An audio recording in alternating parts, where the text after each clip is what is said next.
Welcome to unique online coaching centre. तो आज हम बात करेंगे क्लास 11th का लीनियर मोशन, जिसे हिंदी मीडियम में द्विरेखीय पथ पर गति।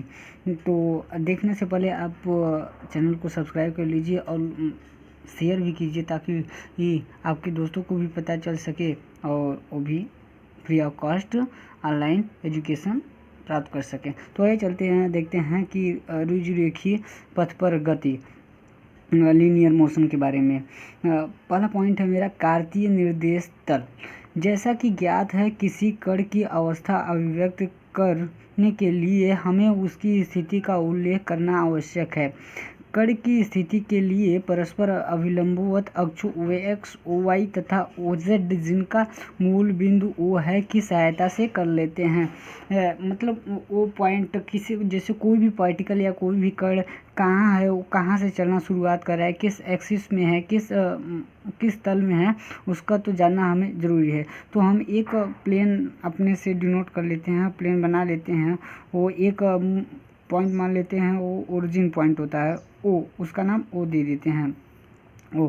और एक हम अपने अनुसार तल ले लेते हैं OX, OY, OZ।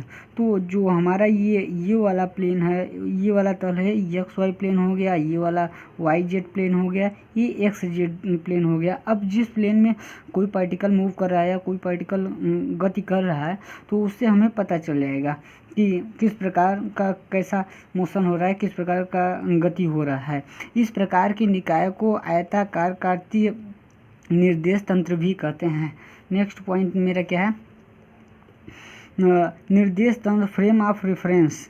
मतलब हम वस्तु को कैसे देखते हैं, किस प्रकार से देखते हैं, उस पॉइंट को देख रहे हैं। यह एक ऐसा निर्देशांक निकाय है जिसमें सापेक्ष वस्तु की स्थिति व उसकी गति का निर्धारण किया जाता है। जैसे मतलब कोई पार्टिकल हो गया, हम उसको कहाँ से देख रहे हैं, वो पार्टिकल सपोज दैट कोई आदमी है हमारे दूसरे रिस्पेक्ट में, हम उसको कैसे देखते हैं और कहाँ से देखते हैं, वो फ्रेम ऑफ रेफरेंस के द्वारा ही हमें पता लगाया जा सकता है।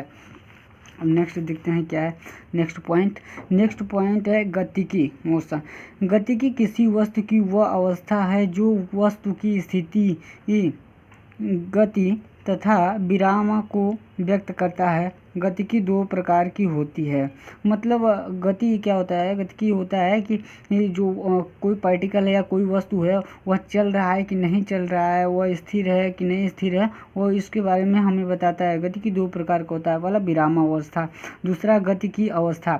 विरामावस्था को देखते हैं, जब कोई वस्तु समय के साथ अपनी स्थिति में कोई परिवर्तन नहीं करती है, तो उसे उस वस्तु की विरामावस्था कहते हैं। मतलब जैसे कोई पार्टिकल हुआ या कोई कण हुआ, कोई वस्तु हुआ, अगर वो अपने स्थान पर ही है या अपने स्थान से कोई समय के साथ कोई दूरी नहीं चला है, तो उस समय विरामावस्था में होता है। नेक्स्ट पॉइंट क्या है, गतिकी अवस्था। जब कोई वस्तु समय के साथ अपनी स्थिति में कोई परिवर्तन नहीं करती है, उसे उस वस्तु की विरामावस्था कहते हैं।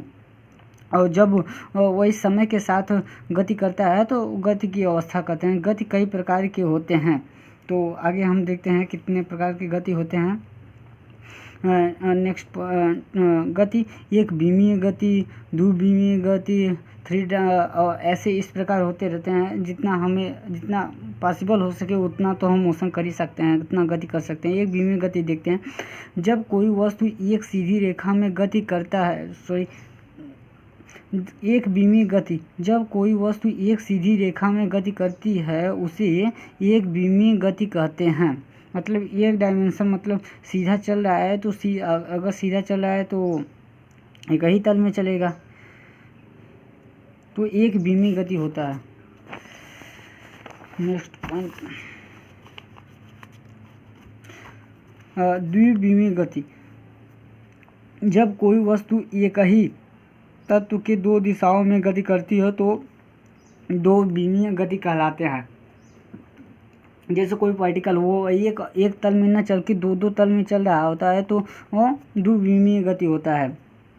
त्रिविमीय गति, ये 3 डायमेंशन मोशन में इसे भी कहते हैं। जब कोई वस्तु तलों की तीनों दिशाओं में गति करे तो उसे त्रिविमीय गति कहते हैं, 3D मोशन भी कहलाते हैं। जैसे कि ऊपर नीचे दाएं बाएं तीनों अवस्थाओं में चल रहा है तो तीनों अवस्थाओं में मोशन कर रहा है तो त्रिविमीय गति होता है। हमारा अगला पॉइंट क्या है, दूरी, जो सबसे इम्पोर्टेंट है। ये देखते हैं दूरी, ये 2 बिंदुओं के बीच की लंबाई दूरी कहलाती है। दूरी एक अदिश राशि है, इसका मात्रक मीटर है।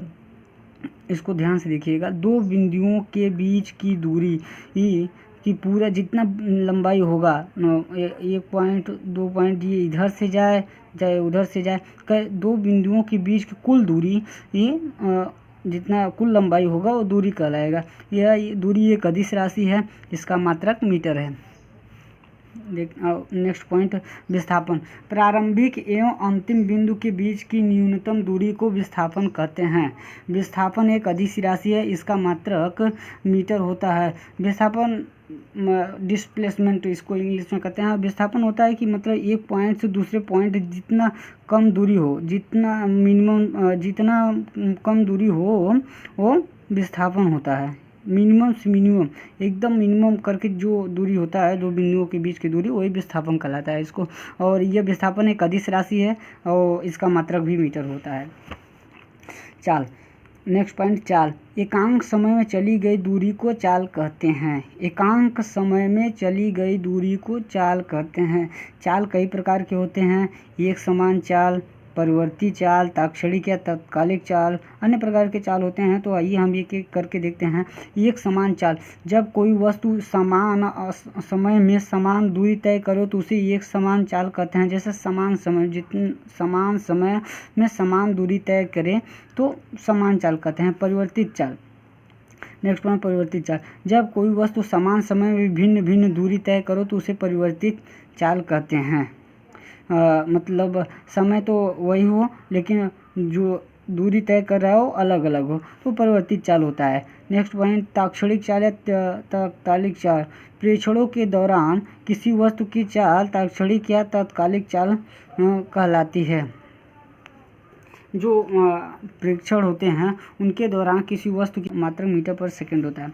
औसत वेग, कुल समय में चली गई कुल विस्थापन को वेग, औसत वेग कहते हैं। जितना टोटल समय, टोटल डिस्प्लेसमेंट अपन टोटल टाइम, एवरेज वेलोसिटी होता है। गति किसे कहते हैं? Main important point, motion. किसी वस्तु की वह अवस्था जिसमें वस्तु की दिशा व स्थिति निरंतर परिवर्तित होती है, मोशन कहलाता है। किसी वस्तु की वह अवस्था जिसमें वस्तु की दिशा व स्थिति में निरंतर परिवर्तन होती है, उसे गति कहते हैं। त्वरण, गति का मतलब तो समझ में आ गया होगा। मोशन, जब मोशन क्या होता है कि जो समय के साथ उसके गति, उसके चाल में भी परिवर्तन हो, दूरी में भी परिवर्तन हो उसे गति कहते हैं। त्वरण, वेग तथा समय के अनुपात को त्वरण कहते हैं। त्वरण एक सदिश राशि है, इसका मात्रक मीटर पर सेकेंड स्क्वायर और v/LT/2 होता है। त्वरण 2 प्रकार के होते हैं, एक समान त्वरण, परिवर्ती या असमान त्वरण। एक समान त्वरण जब किसी वस्तु में एक गति से वेग परिवर्तित होता है उसे एक समान त्वरण कहते हैं। जब कोई वस्तु की गति वेग परिवर्तित होता है, एक गति से परिवर्तित होता है, समान त्वरण होता है। परिवर्तित उसका वेग कांस्टेंट रहता है तो समान त्वरण होता है। परिवर्ती या असमान त्वरण, जब कोई वस्तु का वेग अनियमित दर से परिवर्तित होता है तो उसे असमान त्वरण कहते हैं। मतलब जब कोई वस्तु की स्पीड जो होती है, जो भी उसका वेलोसिटी होता है वह चेंज होता है तो वहाँ पर हमें असमान त्वरण देखने को मिलता है। नेक्स्ट पॉइंट आगे चलते हैं। औसत त्वरण। औसत त्वरण, यदि कोई वस्तु परिवर्तित त्वरण के अधीन गतिशील है तो वेग में कुल परिवर्तन व लगा हुआ कुल समय का अनुपात औसत त्वरण कहलाता है। मतलब एवरेज एक्सीलरेशन। औसत त्वरण क्या होता है? जो वेलोसिटी परिवर्तित हुई है, पूरा total velocity upon total time, जितना टाइम चेंजिंग हुआ है वो उसका औसत त्वरण कहलाता है। Del we by del T से इसे डिनोट करते हैं। Average acceleration is equal to del T V by del T. ताक्षणिक त्वरण इंस्टेंटेनियस एक्सीलरेशन इसे भी कहते हैं, ध्यान दीजिएगा। यदि औसत त्वरण का समयांतराल del t tend to zero, एकदम मिनिमम समय है, अगर जीरो की तरफ एकदम जीरो की तरह टेंड करता हुआ दिखाई हो तो इस दौरान वस्तु का त्वरण उसका ताक्षणिक चाल कहलाता है। ताक्षणिक चाल वह होता है कि जब कोई वस्तु चल रहा है एकदम उसका टाइम नेग्लिजिबल मान लिया जाए तो उसमें इंस्टेंटेनियस त्वरण होता है। एवरेज एक्सीलरेशन दिखाया गया है limit t del t tend to zero del we by del t d v by d t, जितना एकदम मिनिमम चेंज हो उस समय ताक्षणिक त्वरण del a d d d t d d t e b vector v e d d इसका d v del v को d x by d t लिख सकते हैं, क्योंकि वी बराबर d x by d t दूरी अपान चाल होता ही है। तो अब इसका टी के सापेक्ष हमने डेरिवेशन कर दिया तो इसका सेकंड डेरिवेशन आ गया। एक बार तो हुआ ही था, दोबारा हो गया टी के रेस्पेक्ट में, तो d two x by d t two average acceleration. Note, त्वरण भी धनात्मक या अथवा ऋणात्मक शून्य हो सकता है। त्वरण कुछ भी हो सकता है। वेलोसिटी, एक बात नोट पॉइंट रखिएगा, वेलोसिटी कभी जीरो नहीं होगा, नेगेटिव हो सकता है, धनात्मक हो सकता है, जीरो हो सकता है, दूरी जीरो नहीं हो सकता। तो आज के लिए बस इतना ही। अब मिलेंगे हम अगले वीडियो में, तब तक के लिए बाय। आप लोग चैनल को सब्सक्राइब कर लीजिए यार, सब्सक्राइब करेंगे तो आपको ज़्यादा से ज़्यादा बेनिफिट मिलेगा, और शेयर भी कीजिए ताकि और लोगों का भी हेल्प हो सके। चलते हैं, गुड बाय।